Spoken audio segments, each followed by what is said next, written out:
In January of 2013, as Detective Ryan Peters inched forward in his investigation into the kidnapping of Michael and his roommate Mary Barnes, it dawned on him Newport police had a potential lead right under their nose. A Chevy Tahoe, a car involved in a high-speed chase months earlier. Police had spotted the Tahoe speeding through Newport Beach in the pre-dawn hours of September 26, 2012. After a chase, the officers lost sight of the vehicle. They found it later that night, dumped on Balboa Island. It's a residential community in Newport Harbor. And the driver, he'd vanished. The Tahoe was registered to a Courtney Shigarian. Her husband was Hossein Nayeri, whose DNA had just shown up on a glove found in Kyle Hanley's car. Now, Detective Ryan Peters knew that this Chevy Tahoe might have nothing to do with his kidnapping and torture investigation, but at this point, he couldn't leave any stone unturned. I don't want to ignore anything, and I want to fully invest all my time into every possible lead. I go and write a search warrant for the car, knowing that it's, a long shot. Detective Peters' hunt for answers led him to the impound lot. He began to rake through the car. Inside, he found some gift cards, keys, and paperwork. But then, he found something that changed the course of the entire investigation. I pull out this little box. I'm looking at it. I'm like, what is this thing? And I realize it's a micro mini camera. And then I pull out another one from underneath the seat, and it's another micro mini camera. And then I pull out like a small little case with 2 magnets on it and immediately realize this is a tracker. A GPS tracking device and 2 hidden cameras. Detective Peters emptied the car and took the box of stuff back to his office so that he could examine it more closely later. It turned out that those little devices had recorded hundreds of hours of footage over a period of months. And when he studied the footage itself, his jaw dropped. I'm at my desk and I remember opening it, and the first image that pops up is Michael's house. These devices had been installed outside of Michael's home, where he lived with his roommate Mary Barnes. And the GPS tracker had followed his whereabouts when he was at his parents' home, at his girlfriend's house, entering and leaving his property. The person who set up the tracker and the cameras could see exactly how Michael went about his day to the minute. Whoever had been watching Michael was studying him very closely and for a long time.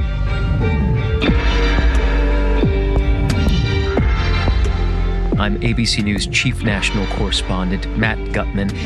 This is Devil in the Desert. Episode 4, The Witness.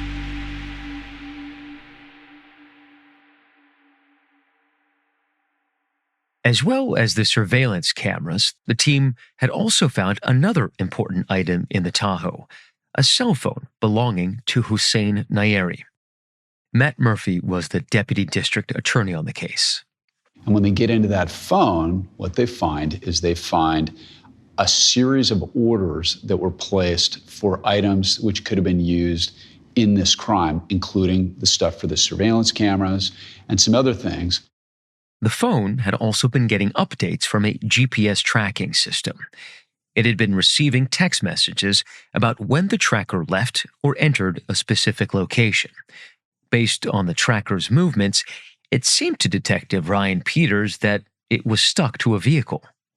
And I'm like, you gotta be kidding me. Like, Hossein Nayeri, whose DNA is on a glove in Kyle Hanley's truck, also has cameras linking him to watching Michael's truck. You can't refute that. So for me, this is huge.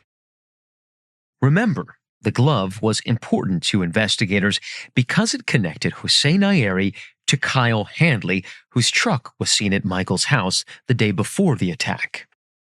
And now, the items found in the Chevy Tahoe strengthened that connection.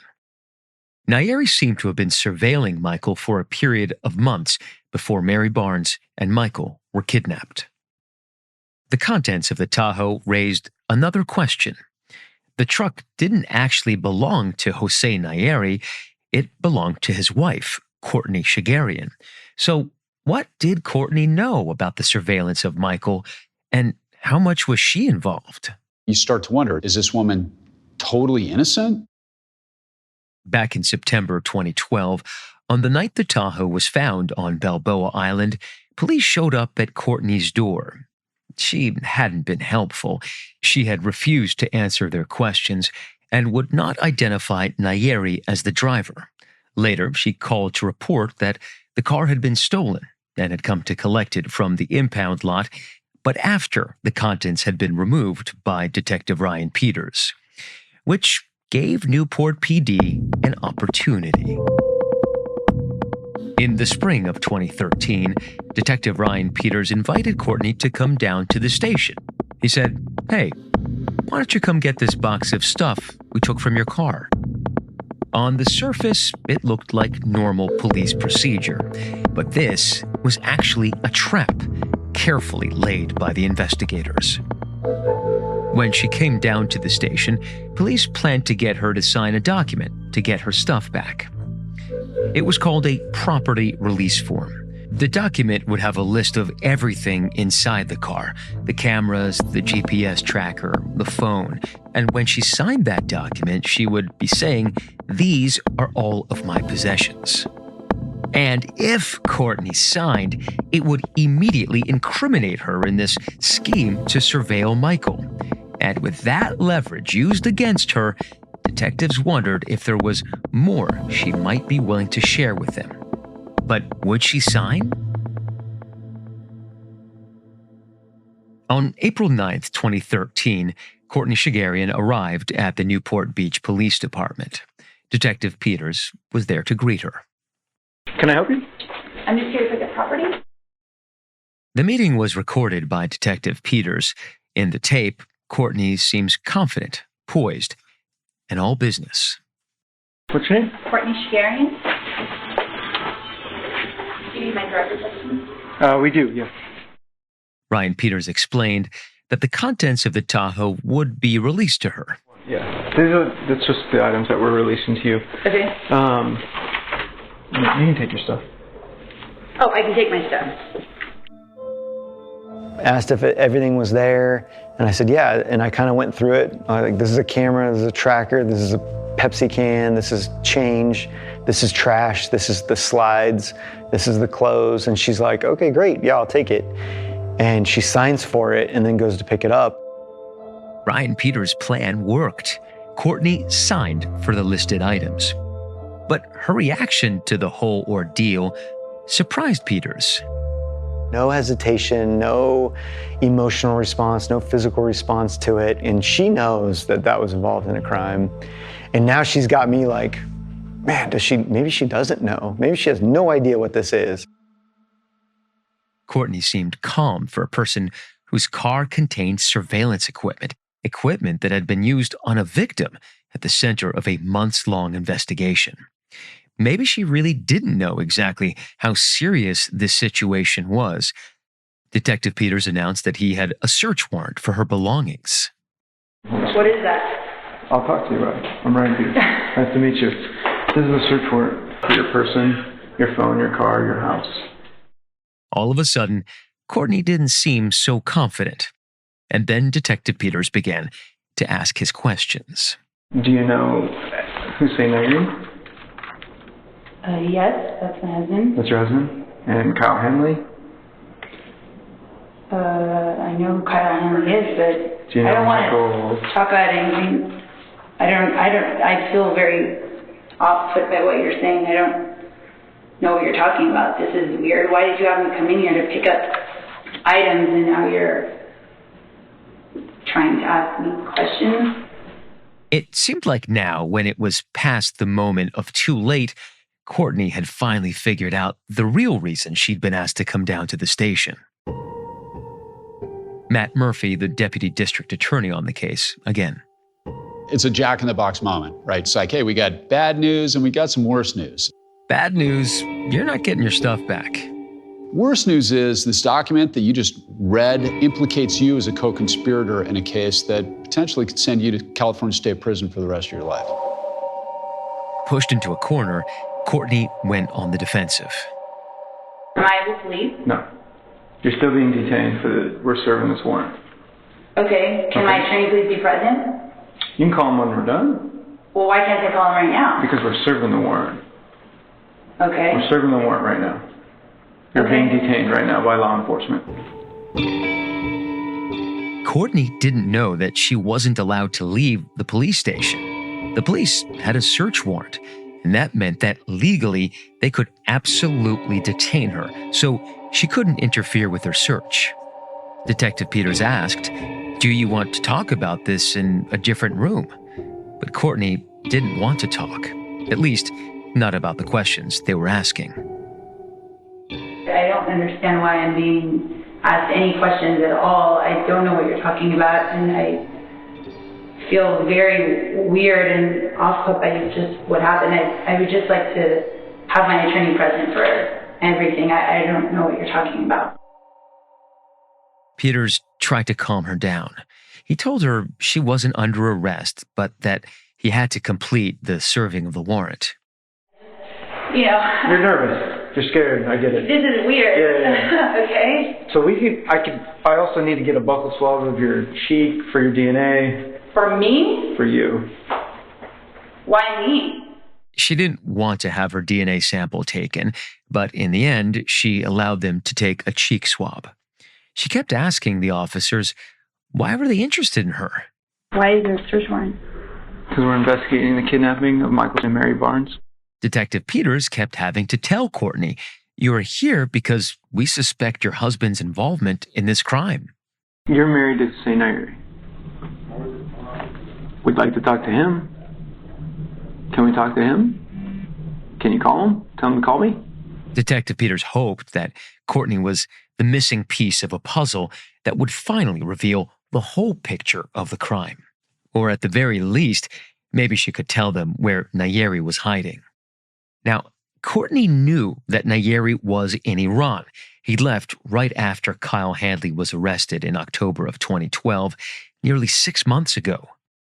The detectives had begun to suspect that he wasn't hiding out at Courtney's apartment, but if he was that far away, they needed to know. She didn't tell investigators any of that. Instead, she shut down. She kept her responses to the mere basics.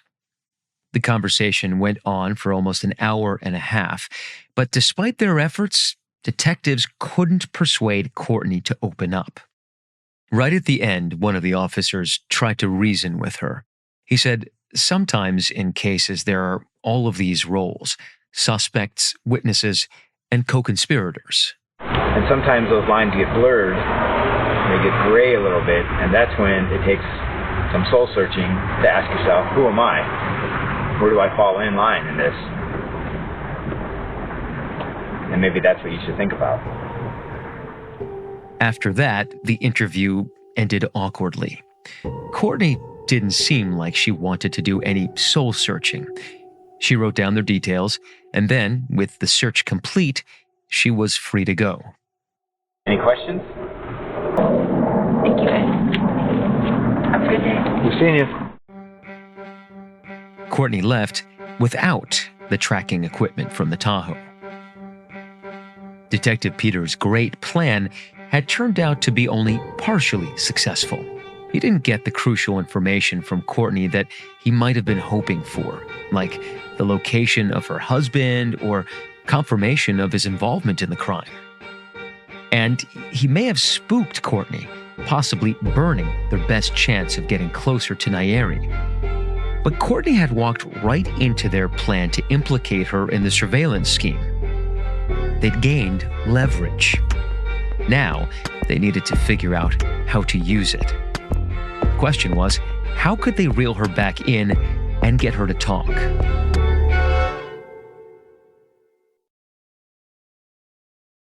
This show is supported by HelloFresh.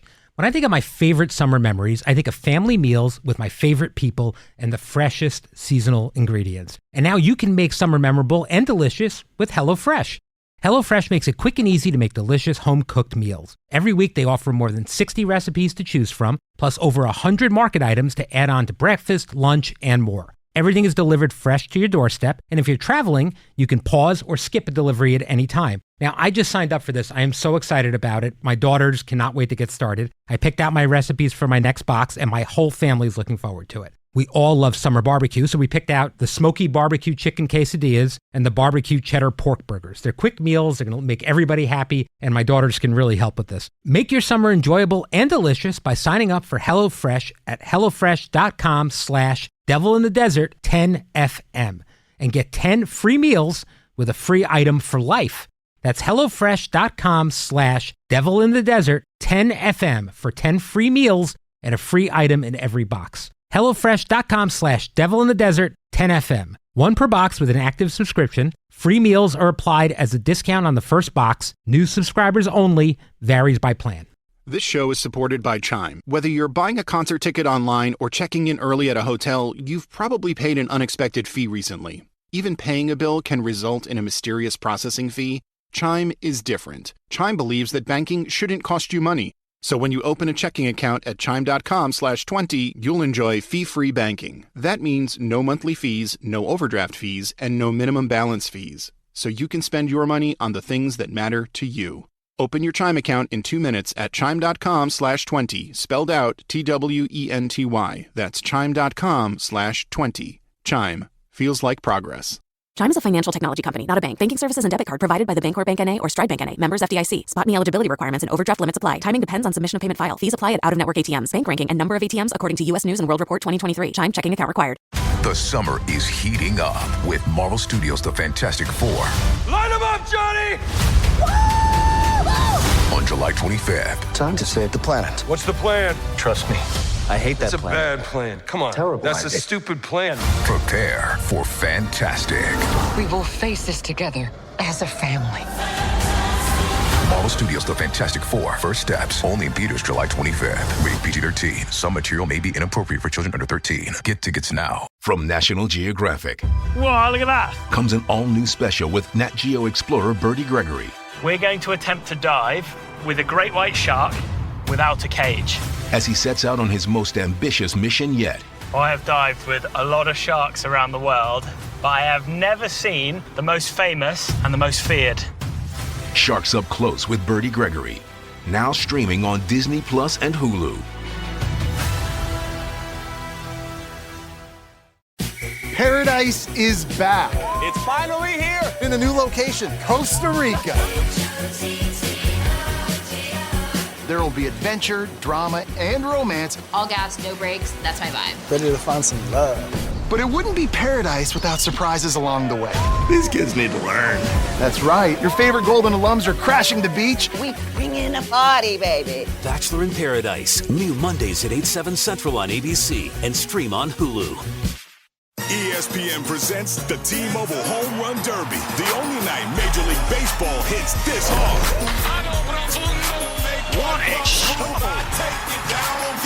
Because Atlanta has some extra pop. Feel the power of the Derby. Next one is toward the moon. And try to keep up with the beat of the ATL. The T-Mobile Home Run Derby. Monday, July 14th at 8 Eastern on ESPN. You'll know me like that. When the investigators began digging into Courtney Shigarian's life, they spotted something in her bank records. Courtney had been giving money to Nayeri, money that had been given to her by her family, who were supporting her through law school. That gave law enforcement an idea. I was like, why don't you call the girl's father, right? Because we wanted to get Courtney turned around and off of Team Nayeri and onto Team DA. This is Deputy District Attorney Heather Brown, a longtime colleague of Matt Murphy. She had joined the case a few months earlier. It was she who came up with the idea to go around Courtney and focus on her family. Courtney's family hadn't approved of her relationship with Nayeri. They had once been close, but in recent years, Courtney had been drifting away. She didn't even tell them that she and Nayeri had married back in 2010. Her relationship with Nayeri had kept her isolated. And even when things started to go awry in their marriage, like when Courtney had to call the police when Nayeri had bruised her arm, she hadn't told her family. She was totally focused on Nayeri and on keeping his secrets. But what if her family could help steer her back into the investigators' hands? Maybe if they could get through to her, maybe they could tell her just how much trouble she was in. Heather Brown's strategy was something Detective Peters was willing to try. 3 weeks after that first meeting with Courtney, he called up her father. And I told him, I said, hey, your daughter is drastically involved in a violent kidnapping. If she's going to go to law school, if she's going to have any sort of family in the future and start over and have a come to Jesus moment, it's right now. And you need to help me do that. But getting off the phone with him, like I wasn't sure. On this phone call, Courtney's father learned 2 huge pieces of information. One, that she was married to someone he'd previously expressed serious concerns about. And 2, that she was now implicated with this man in a serious crime. Within minutes, Ryan Peters got a call from Courtney's lawyer, a man named Lou Rosenblum. Whatever Courtney's father had done behind the scenes had moved things along fast. Lou said he was willing to work with Ryan Peters to help Courtney get back on the investigators' good side. They came up with a plan together. Newport Beach police would offer Courtney a way to cooperate by using a proffer. A proffer is an agreement between law enforcement and a person involved in a case. The person agrees to be interviewed, but there are conditions of protection. The investigators get information that could help their investigation, but they can't use any of that information against the person giving it. It didn't mean that Courtney was completely off the hook. They could still press charges against her based on evidence collected from other sources, but it was a start. And it would be the first time that investigators could sit down and ask their questions to a receptive witness. Courtney's lawyer, Lou, wanted to impress on Courtney the importance of this interview. He told her to be honest. He said, there are no second chances here. One lie can ruin everything. It was only maybe within 48 hours. She was sitting down at Newport Beach with her attorney, and she was telling us everything she knew. Now, the Newport Beach Police Department sits just off a 2-lane road next to a golf course. Its parking lot is ringed with palm trees, and from the front door, you can see the lush golf course right across the street. Courtney's proffer interview was in the conference room inside. On May 7, 2013, Courtney walked into the room filled with Newport PD representatives.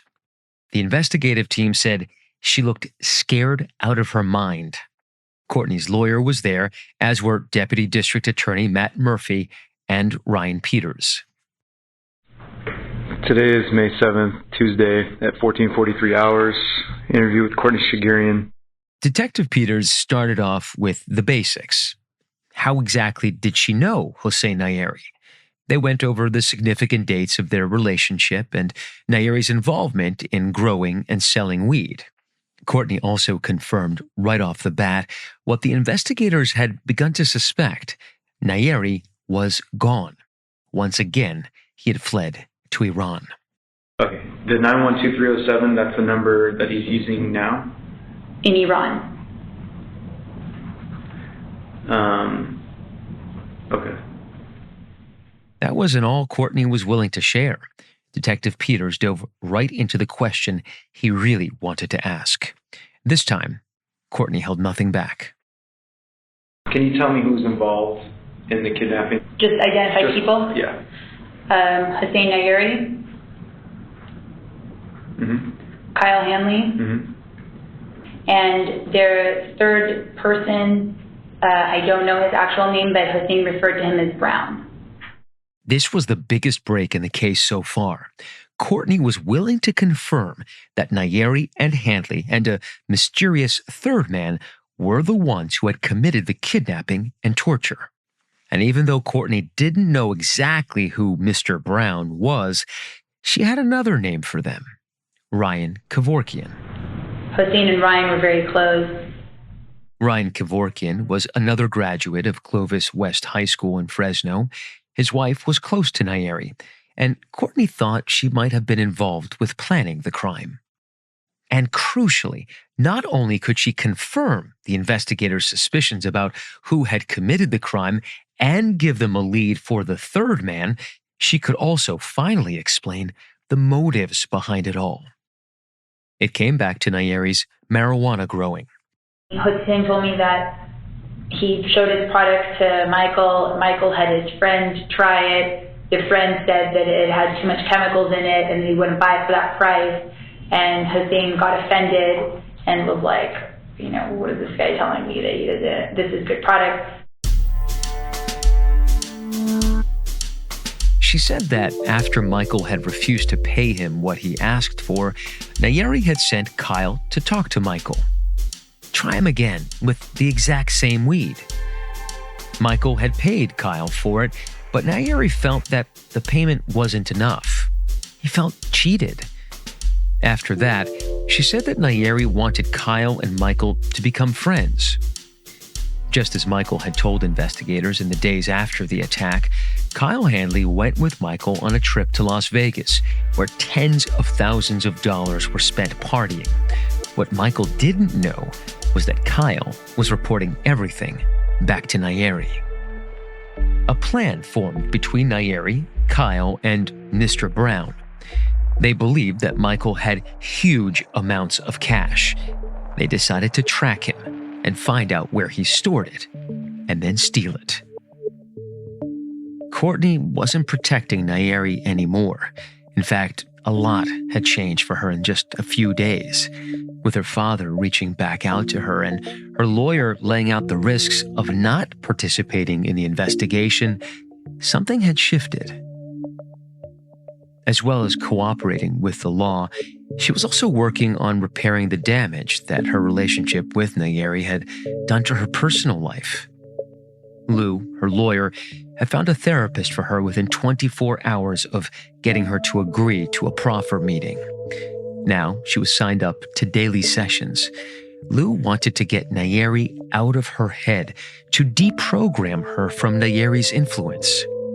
She was back in close contact with her family, and she'd cut off all contact with her husband completely. She'd picked a side. And now, Courtney was holding nothing back, even on the parts that made her look just as bad as him. Investigators wanted to talk to Courtney about the surveillance on Michael.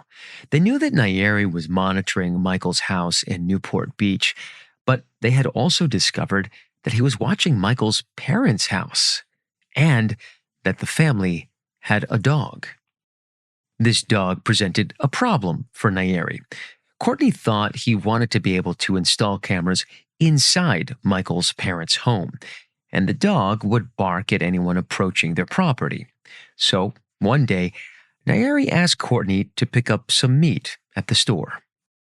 And I asked why, and he said that he got something that was poisonous for dogs because he wanted to poison the dog that was at Michael's parents' house.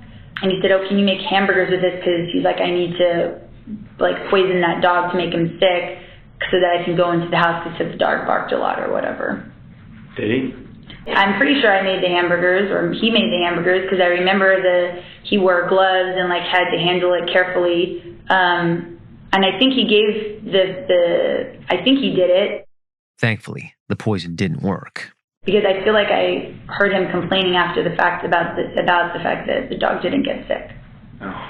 And I mean, sometimes it's hard to remember because there's just so much then. DA Heather Brown said this detail was damning. You can admit to a lot of things, but making poison burger patties for someone's dog is sure to get you on America's Top 10 I Hate You list. After learning more about how Nayeri operated, the investigators started to see Courtney in a new light. They viewed her as someone who had been harmed by Nayeri, someone manipulated by him, someone held captive. I think that she was very young and troubled when she met Hossein, and he filled a void in her life at that time and made her feel safe when really he was anything but safe. Courtney was also able to show investigators that the surveillance, as well as being menacing, had also shaped the night of the crime itself. Remember, for months, this team, Nayeri, Kyle Handley, and the still unidentified Mr. Brown, were watching Michael's daily whereabouts. And one day, in early September 2012, the tracker on Michael's car showed him taking a trip. He drove out of Newport, through Orange County suburbs, and into the Mojave Desert. He went with a friend to look at a tract of land he was thinking about buying. There are abandoned gold mines out there that, in recent years, have been the subject of a real estate boom. He drove around, decided not to invest, and went home, thinking nothing of it. But Courtney told investigators that this trip hadn't gone unnoticed by Nayeri. Hossein had put, a GPS on his car. Someone had gone out to the desert and circled in an area in the desert. And Hossein one day had asked me, he says, why would someone go out to this remote area and just keep circling around? It doesn't make sense. And I said, I don't know. And he says, that makes the perfect place for someone to bury a bunch of money. I said, yeah, it's probably right. Michael had inadvertently done something he would live to regret. He had unwittingly drawn a map of his own kidnapping route. Courtney had spelled out the motive for the crime, and now the night of the kidnapping made sense. The reason the attackers had ignored Michael's offer of $100,000, why the sports car in the garage wasn't taken. Nayeri really thought there was $1 million buried somewhere in the desert. And when they couldn't find the million, that's when things turned ugly. Months of work, all that surveillance down the drain for nothing. Courtney even had details of who Nayeri said was responsible for the worst parts of the torture of Michael. Hossein told me that Kyle drove and that Hossein and Brown were in the back with the two victims. Hossein told me that they beat him with a cable, and Hossein told me that Hossein directed Kyle to cut off the victim's penis in retaliation for the victim not giving them the money that they believed was buried out in the desert. Courtney's proffer interview was 3 hours long. At no point did she waver or change her mind or refuse to answer. And by the end, the investigators made plans to talk with her in a few days. She wasn't out of the woods yet. She could still face charges for her role in the crime she'd described to them. She was helpful, convincing even. But there was more investigating to do and no telling of what detectives might find. Still, she had left them with a name to check out: Ryan Kevorkian, the possible Mr. Brown. The team wanted to get a sample of Kevorkian's DNA. They would test it and see if it matched the DNA that was found on the zip tie at Kyle Handley's house. So, on September 25th, 2013, the team located Ryan Kevorkian. He was in Lancaster, a town on the edge of the Mojave. Detectives went to his home and then spent the day following him as he moved around town. He, at one point, went into the 24-hour fitness to work out. And the one cop said to the other cop, like, hey, I'm a member. Are you a member? And so they decided to go into the 24-hour fitness and follow him around the gym. So while he was working out, he tossed his towel that he had been wiping his sweat with. Investigators brought that towel back from the 24-hour fitness, swabbed it, and sent it to the lab. Soon, they got an official DNA hit. Ryan Kevorkian's DNA matched the cut zip tie that was found at Kyle's house. Courtney was right. They had found their third man. Deputy District Attorney Matt Murphy then went back to Courtney's attorney with an idea. And it was essentially, look, let's give her a chance to redeem herself by luring Hossein Nayeri out of Iran. They offered Courtney a chance of not just cooperating, but actively participating in the investigation. They wanted her to help them lure Nayeri out of hiding and help deliver him to the police. It was her chance to save her own life. But to do that, Courtney would have to go back to speaking to Nayeri, a man she'd now incriminated in her proffer interview and who she had abruptly cut off contact with. Now, she had to worm her way back into his life without raising suspicion. And for their plan to work, investigators needed Nayeri to trust Courtney implicitly, just as he had done before. So first, Courtney attended the funeral of Nayeri's uncle, knowing that word would get back to him. And it did. Nayeri had a bouquet of flowers delivered to her door. And a few days later, in mid-June of 2013, husband and wife were back on speaking terms. Hi.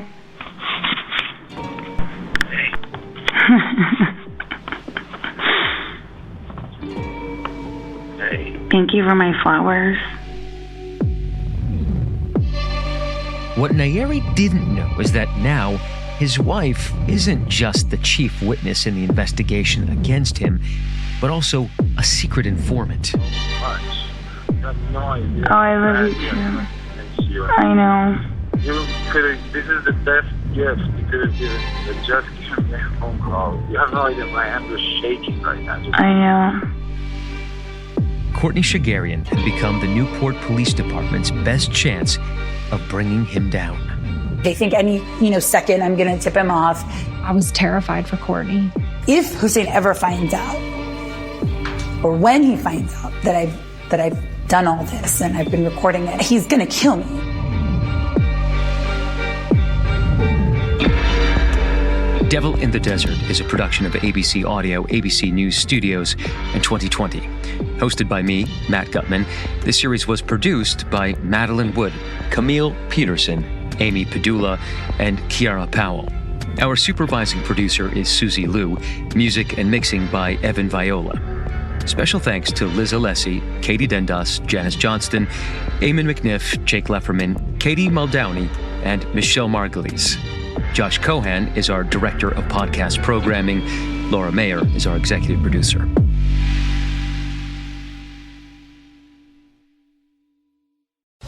Zarna Garg in her new original hilarious stand-up special. My son said, "Mom, my school has asked me to declare my pronouns." I said, "You tell them you are Indian. Your pronoun is doctor." Practical People Win is coming to Hulu and Hulu on Disney Plus July 18th. The thing about the Kama Sutra is that it is true Indian people wrote it, but I can promise you no Indian man has ever read it.